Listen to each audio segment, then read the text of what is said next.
आज किसे सभी को क्रांतिकारी जय भीम, जय संविधान, नमो बुद्धाय, जय बिरसा मुंडा, जय भारत। आज जो प्रेस कॉन्फ्रेंस करने का मेन उद्देश्य ये है कि पूरे उत्तर प्रदेश के अंदर ज़्यादातर हमारे अनुसूचित जाति यानी कि अपने चमार समाज की बेटियों की बड़ी बेरहमी से आबरू लूटी जा रही है। चाहे वो सहारनपुर का मामला हो, चाहे वो मेरठ का मामला हो, चाहे गोंडा बस्ती का मामला हो और चाहे अन्य ज़िलों का मामला हो। खास करके मैंने देखा है कि छोटी छोटी बच्चियों के साथ सामूहिक बलात्कार किया जा रहा है। जैसे कि अभी जौनपुर का मामला आया है, 13 साल की बच्चे के साथ बड़ी बेरहमी से बलात्कार किया गया। तो मेरा सवाल ये है केंद्र सरकार और महिला आयोग वालों से और माँ महिम राष्ट्रपति से, क्योंकि माँ महिम राष्ट्रपति हमारे SC समाज की है, वे क्यों नहीं बोल रही? महिला आयोग किस लिए बैठी है?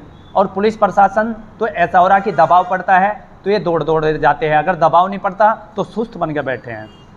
आज तक किसी मंत्री, किसी मुख्यमंत्री, किसी MLA या किसी बड़े नेता की बेटी की आबरू लूटी होगी? अगर आबरू लूट रही तो एक मिडिल क्लास के मजदूर आदमी की बेटी की आबरू लूट रही, और ख़ास करके हमारे चमार समाज की बेटियों की।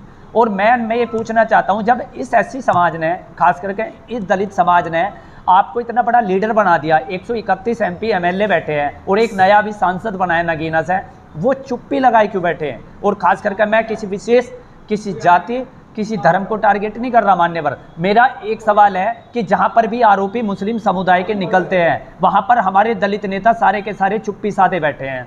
चाहे वो आज़ाद समाज पार्टी हो, चाहे बसपा हो, चाहे समाजवादी हो। एक आप ही के सहारनपुर जिले से अनुसूचित जाति मोर्चा के राष्ट्रीय अध्यक्ष राहुल भारती जी, जो समाजवादी पार्टी के राष्ट्रीय अध्यक्ष हैं अनुसूचित मोर्चा के, वे चुप्पी लगाए बैठे हैं। अखिलेश यादव और राहुल गांधी कहाँ मर गए? अब वे कहते थे कि संविधान बचाओ। अरे तुम संविधान तो क्या बचाओगे? इस देश के अंदर हमारी बहन बेटियों की आबरू लूटे जा रही, तुम बोलते तक नहीं, शर्म से डूब के मर जाओ। केवल तुम SC समाज की वोट लेने के लिए पैदा हुए हो।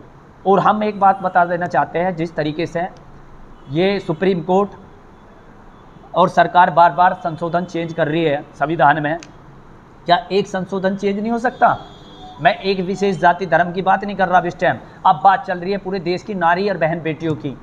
अगर बलात्कारियों को इस देश के अंदर ऑन द स्पॉट जांच करके अगर फांसी की सज़ा दे दी जाए ना 24 घंटे के अंदर, तो इस देश के अंदर बलात्कार होने बंद हो जाएंगे, ये मैं दावे से कह सकता हूँ।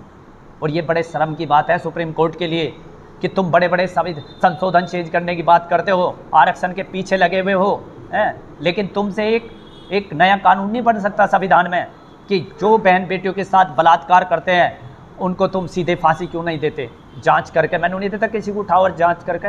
और एक चीज़ और बता रहा, जो 11 सितंबर को जो ये ड्रामा रचा है ना आज़ाद समाज पार्टी ने, केवल आरक्षण की और क्रीमी लेयर का आड़ लेकर जो ये दिल्ली में दंगा करवाने की फिराक में थे, इसकी हम लोगों ने परमिशन कैंसिल करा दी है। कारण क्या है?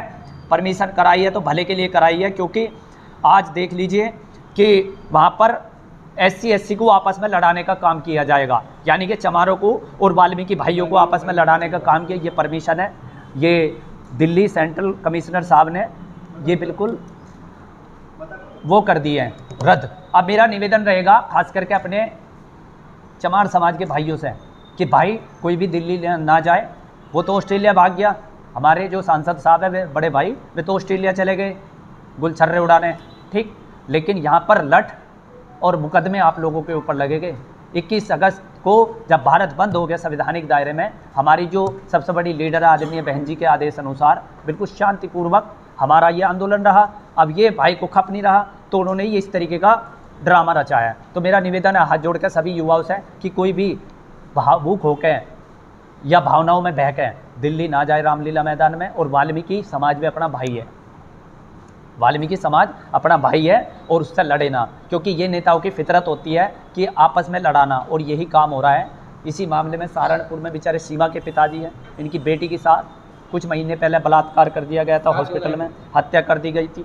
आज तक इन्हें इंसाफ नहीं मिला। एक की गिरफ्तारी करी, पुलिस फिर सुस्त, कोई आर्थिक मुआवजा नहीं मिला, वे भी मुस्लिम थे। एक लड़की है, वो बताया अभी वो लालपुरे का, वे 1.5 महीने से धक्के खा रहे बेचारे, उनकी बेटी गायब है, वे भी मुस्लिम समाज के थे। मेरठ में बलात्कार हुआ गैंगरेप, वो मुस्लिम समाज के थे। गोंडा बस्ती में माँ के सामने बलात्कार कर दिया गया बेटी का, वे मुस्लिम समुदाय के थे। आखिर समझ में नहीं आ रहा हो क्या रहा।